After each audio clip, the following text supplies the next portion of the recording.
তারা প্রকাশ্য হুমকি দেয় আমাদের ছেলেবেলাদেরকে নাকি ভোট কেন্দ্রে যাইতে দিবে না, বাসে তেল দেয়। তোমরা বাসে তেল দিবে আর আমরা কি করবো? আমরা কি সাঁতার কাটুম? তোমাদের কাছে বাস আছে, কিন্তু আমাকে বাসের দরকার নাই। প্রতিরোধ কেমনে গড়ে তুলতে হয় সেটা আমরা জানি, খুব ভালো করে জানি। তবে বেশি বাড়াবাড়ি ভালো না। নির্বাচন করতেছো, গণতান্ত্রিক দেশ হিসেবে নির্বাচন করো, বিএনপির পিছনে লাগতে এসো না। এরা দেয় বটলিক বুঝেন না? জাসি জামাত শিবির এনসিপি, এক বোতলের 2 সিপি, ওটার নাম এনসিপি। হ্যাঁ, ওই যে আরেকটা হলো জিন্দাওলি।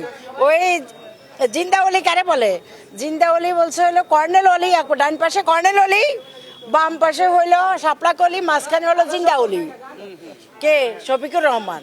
ওইসব অলি, ঠিক আছে। ওই যে আরেকটা বলা যায় না, হে হইলো বলতে তো খারাপ লাগে, মেয়ে মানুষ, তারপরেও বললে সরকার, তারপরে সে অনেকেই বলে, ফেসবুকে দেখি আর কি, ওদের বলা কথা বলতেছি।